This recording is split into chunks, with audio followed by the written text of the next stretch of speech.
All right, so let's see. We have to do a little bit more when it comes to what this particular perspective of Quran teaching is all about.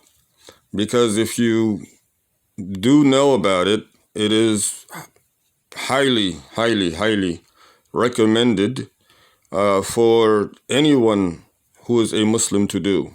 The best among you is he who learns the Quran and teaches it. So I have to give 25 years of experience in terms of what the Quran profession is really about. When a person decides that they're going to teach Quran, they really are doing it for no other reason than the relationship that they have with Allah subhanahu wa ta'ala. The more they can remind themselves of that and maintain their posures or maintain their emotions, then the better off they're going to be. But, yours truly can definitely attest to the fact that it is one of the, one which people, yes, will admit it is what Prophet said and Allah subhanahu wa ta'ala, does all of this and all of that.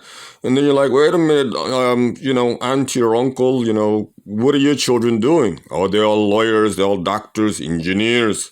Very few times do we actually, especially in the past 25 years, have we been able to not only witness those complete Quran in our vicinities, but those who after completing it also have been involved in teaching it in 25 years. You'll be surprised to learn, how many of those that we actually have after, all of the sayings, after Allah subhanahu wa ta'ala has mentioned what he has mentioned about of those who he has favored with the Quranic practice, the Quranic application. So where this is all going, because when we understand that there's no better companion than Allah subhanahu wa ta'ala, there is no better guide than Allah subhanahu wa ta'ala, there is no power beyond the power of Allah subhanahu wa ta'ala, and we actually devote ourselves in that in which he is pleased with, which he is clearly pleased with Islam. He is clearly pleased with Al-Quran. He is clearly pleased with Muhammad sallallahu alayhi wasallam and Ali Muhammad alayhi salatu wasalam, Ahli Baytihi Muhammad sallallahu alayhi wasallam. The Ummah of Muhammad sallallahu alayhi wasallam has a responsibility as a brother of Muhammad sallallahu alayhi wasallam to make sure and to substantiate the importance of the purely Quranic information, education, not just for one to memorize, but for one to understand the essence of it, the message and within the message. Because we know the statements that have been coming out regarding what we have. A lot of statements where people have actually stated and specified that, we have these atrocities because others are making money off of it. They admitted to that. Or you have them say, if you want to do this, we have a lot of munafiqeen to oppose. So these are literally, intentional, and they are going to be considered the cons of the practice of the Quran, or of the professions which the Holy Quran is alluring us to. So, or directing us to, I should say. The important aspect of Al-Islam has to be made very, very, very clear. When they talk about, women in Islam, in the rights of women, you will be surprised, and I was surprised to find out that Islam gave rights to women over 1400 years ago. Women had right to keep her name and not have to take her husband's name. Women had a right to own their own property. Here in America, You're talking 1950 something. It hasn't been a good 100 years since women have been given the right to vote or the right to own a bank account and so on. It's what they really are talking about. They are talking about, a man uh, has a right to marry more than one wife. This is what they're talking about. They're talking about the part of Islam that many who will never come to terms with it will never find themselves in that truth of it ever.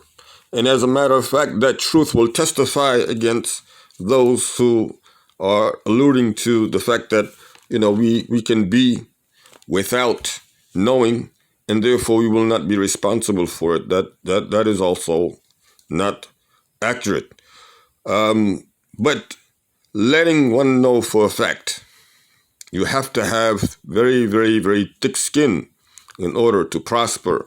Unfortunately, that's also going to be solvable by remembering Allah subhanahu wa ta'ala substantially and knowing that you are an ambassador. You're Mr. or Mrs. Ambassador of Allah subhanahu wa ta'ala, and you're here to give the teaching of Allah, the communication of Allah subhanahu wa ta'ala to the individual who is receiving it. You have Prophet alayhi salatu wasalam, and he was receiving it. Jibreel alayhi salatu wasalam was there. So, one has to understand that, the bigger benefits is the fact that you're building for akhirah. You're really not doing anything to really gain from this life. This life is transit. So it's like, you're traveling to the UAE and you did a layover in Europe somehow. A couple of hours, it's not long. Any day we could wake up and we're in our grave. So this is the reason why stories will be told, and we're going to make light of it. We're going to have to make light of it because, it will tell you, it will explain, how thick of a skin you really need to have. There will be a lot of things that are entertaining about the Quran. When Allah subhanahu wa ta'ala speaks of, mushrikeen and those who mock the Prophet alayhi salatu wasalam, he refuted their mock with a mock that shocked me again, and I went up laughing. So, I'm going to tell a story which I saw with my own eyes in order to connect to all of that, in order to make one see how important they will be able to transition from, a setback and turning it into an opportunity. So the thing is that when I was, and this is my personal story, so I happened to be, with my adopted brothers, and we were all in the range of 8, 9, 10. So we were, in that range. There were about 5 or 6 of us at the time. And we came across, AKF. He was coming from his office, and he's the father. And, we took our chances and we went up to him. Those of you who do not know, he was not the type that people would always want to be around, but when he did tolerate people being around, then that made him, nice when he did tolerate that to people. So when us kids ran up to him, he tolerated us and he gave us, quite a few francs. A couple, he went into his pocket, he pulled up this stack of money and he gave it to us. We just so happened to be, ambushed not too long after he left. We went our way. He was like, thank you so much. So we went. And when we went our way, he went into his quarters, and then we were ambushed by a few of the older musketeers or the grand musketeers. They took away our money, and, then we are saying, like, we are all crying, like, they took away our money, they kicked us, slapped us, get out of here, whatever. So it's like these three bigger boys just beating up on these little boys, taking their money, get out of here, whatever. So they don't really know what we're going to do after that. And we don't really know what we're going to do after that. But we really do say, this is not right. This is going to have to stop. What we did manage to do, we managed, because we don't know. One moment he's happy, he gives something. The next moment you go and you see him and, you get chased away, whatever. So, we managed to get one that we thought he really favored, which was Musafal. That's the youngest one of Tanta Abijay. So that's their youngest child until today. So we got him to approach AKF and to tell him what happened. So we are watching from a distance, and he goes into the quarters. He's in the backyard. He greets AKF, and AKF is looking at him, saying, and they're talking. We're just watching. So not too long after that, Musa leaves, and all of us, Rashid, myself, Dudugay, all of us Sheikh and I just run up to him. Like, what did he say? What did he say? He said, go call Lahat. He said he wants for me to call Lahat. Lahat is his oldest son at that time over there, for lack of better terms. But Lahat is a small guy. He is in his 30s at that time, possibly. But he's a small guy, but he has like the face of Akayef. So he calls Lahat, and when Lahat comes, he tells Lahat something, and then Lahat starts to walk. We follow Lahat to see where Lahat goes. Lahat finds those three, bullies, and then he starts to just let them have it. I mean, he's smacking this one, and then that one turns and he punches, and then he smacks and he kicks there, and then they're like, we're sorry. He's like, give them their money. So we were having a blast about it. We were happy, and then he made Babakar cook for us tea. So this is how, Allah subhanahu wa ta'ala gives justice back. And at any instance, he will do it. And when he shows and he meets the mushrikeen and the kuffar and the munafiqeen inch for inch, we see Allah subhanahu wa ta'ala saying that this will be the day. This is the moment. And that is practically going to be a time that is his time and his time alone. Of course, it's not up to you, me, or anybody else, but we know when he does give that decree, then that is the end of it. So the first story, we've been teaching a family for about 2 years. And, the older of the children goes away to college, starting his first year. And we have a younger, I don't know, maybe he's in the 3rd or 4th grade, something like that. His younger brother. So we were practically teaching them for 2 years. Now, at one point, we have to say that the younger child, not only is he smaller, but he also has a very, very difficult speech impairment that he was really dealing with when he was younger. We detected that and absolutely spoke about it or talked to the elder sibling about it. Anyway, at some point also, we did ask if, the main objective was to make sure that the elder one was done. And we was told, yes, make sure that this, the elder one, he completes all of his reading, and, he can read as much as he can, and so on. So, where we will meet a juncture is when the elder kid leaves. We are focusing on him, and the younger kid is left. And we're now going to have to correct, along with his speech impairment, some very small basics. However, we also have this YouTube channel. If anybody has not subscribed, be happy. We will be happier if you do subscribe. And, we'll make sure we keep you updated, along with the fact that you'll be supporting. So this YouTube channel has been one in which has definitely seen some bumpy roads, and I'm constantly going to be among those who volunteer to do anything peaceful as well as positive with it. And that's all there is to it. So I do have my device, and I do go through it to see what's going on and what is being posted. I do make sure I monitor. So obviously he has a problem with me looking at my phone. So now he wants to bring the argument that his younger son has not learned anything for the 2 years. So that's the first story before we get to the story about, before we get to the story about the kid who was ready to fight me over his homework.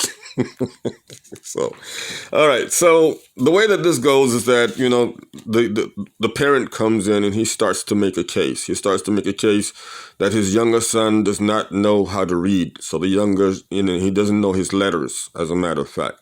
So the younger son is asked, do you know your letters? And he says yes. And so I say I stand with the younger son. This is where I stand. And he says, then why is he doing the letters now? And I said that we have to make sure he has, a very, very clear pronunciation. But he's going to be on a very speedy recovery. And I'm definitely trying. And he reminding you that he is speaking practically, as my boss. Yeah, he wants to know why the job is not done. And he's doing all of that in front of his son. And I have to say to him at one point, remember, you're the teacher. He is the child. Or, I'm sorry. Look, you're the parent. He's the child. And I'm the teacher. I have to remind. He says, okay. He says, but you're not answering my question. I said, number one, this is up to Allah subhanahu wa ta'ala. You don't want to accept that. I understand.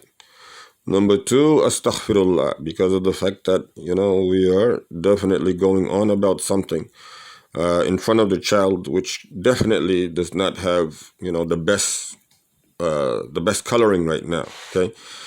So he says, so why? So explain to me why. I said to him, first of all, I agree with the son that he knows his letters. I agree with the son that he can read. And he says, but he does not know. How come he doesn't know 7 surahs? I said to him, he doesn't know 7 surahs. He said, no. I said to him, do you know this surah, this surah, this surah, this surah? So he gets to 9 surahs. He knows 9 surahs. And then the parent says, but he cannot recite any of them perfectly. And so I start to have the boy recite. And after he recited, and I'm having to hold down on, just patience and emotions and everything.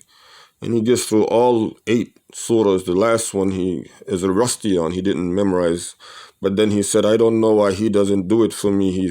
Maybe he gets afraid. I said, from now on, please make sure that you recite your surahs to your parent. And I told him, again, we are on a very, very speedy, very speedy path. He will expedite it.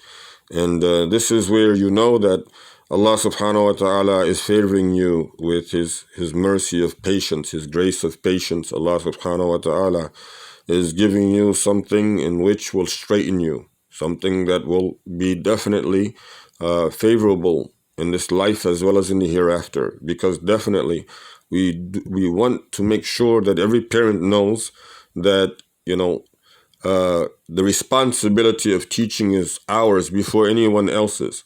However, once we leave, it is the responsibility of the parent to make sure that the child does their homework. This is the biggest thing. So, speaking of homework, a child, I believe this boy, he's pretty tall. He's probably as tall as 5'9", maybe. Well, I think I would definitely say he's 5'9", because I believe he's taller than I am. So, this boy, he does not like to be asked about his homework.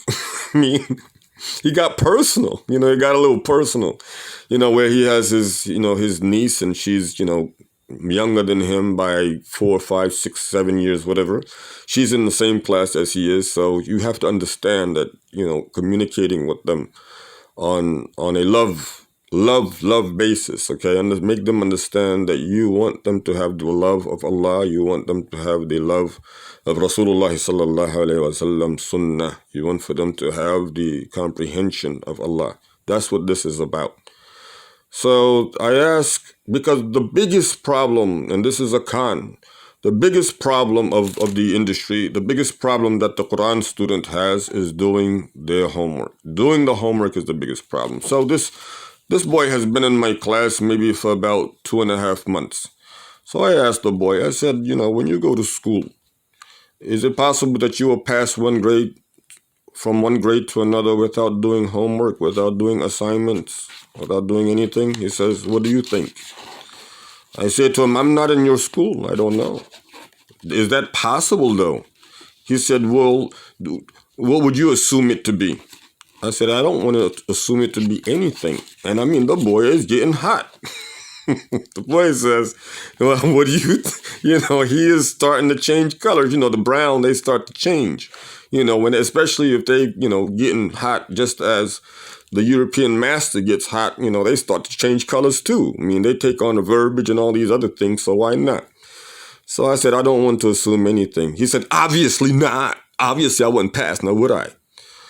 I said to him, I just have one thing to explain to you. I said to him, no matter what you take outside of the Quran, whatever you belittle of this, whether it's from the smallest letter to the smallest sound, you will have to answer to Allah subhanahu wa ta'ala for it. It's not me that you'll have to answer to, or her, or anybody else. It's between you and your Creator. And by the way, make sure that you do not include me in your downfall when the Quran testifies against you. That's what I ask every student to do. When you take the smallest letter or the smallest understanding of sound or the science of tajweed, when you take these things, you must make sure that you apply them and that you practice them so you will never forget them. I'm letting everybody know that, because on the day of judgment, I don't want anybody to ask for me unless they are in Jannah and they are saying, where is he? I don't even remember his name. He used to remind me of some cartoon. He used to remind me of some dream. Do not include me in your belittling of the Quran by you not doing its homework, by you not doing the assignments, by you not properly, you're answering the phone in the class and just getting up randomly walking. That's, so these things you have to have very, very much tolerance and patience for. Obviously, those of us who studied in, Muslim countries, of course, this guy, or it doesn't even matter. I mean, it just depends on what school. If they were in the worst of schools, he would have gotten out. It would have been a problem. But, this is the point. Like, we're not in other countries. We're in America, and we need to get the information to our youth with love and compassion and, creativity. We need to be extremely, extremely patient and very understanding and improvise with the fact that, a lot of these children are sent to you as a Quranic practitioner to work with them on the Holy Quran because the parent cannot do it. The parent is not in a position to do it. So they're counting on, you. But you have to remember that you cannot count on you. You can only count on Allah subhanahu wa ta'ala. And that was interesting. That's another very, very interesting story. Lastly was, where, of course, again, as we mentioned before, a lot of the kids, the moms, they always want to have, the child learn a certain amount of surahs. So they say, like, make sure he knows, X amount of surahs. So, I said to him, okay, well, make sure you know X amount of surahs. So then we get through that. It's like really, really fast. It's like in a matter of weeks, he knows all the surahs. And I picked that up, of course, and I asked him, I said, your mom, is that how many surahs your mom said? And he said, yeah. I said, well, you have more than that. He says, what? He said, and in the background, I can hear the pages like going, and he's not saying anything anymore. I said, I'm sorry, are you counting the pages after I've told you? Are you trying to count the surahs after it's been made clear to you? Like, why do people do that? You have a teacher, or you have a doctor who, treats you, and after they treat you, they tell you one thing, and you look at them, and you say, well, can I see what you're seeing? But that's their profession, not yours. I think that will summarize for these stories, and we will move on to the next series, which will be on the Boishi and their coalition counterparties and what they're doing in the military field. Reports from Essex, Wales, Union, El Capital, El Rabin, and of course Arqam and Arqash will all be followed with their correspondence. Wassalam.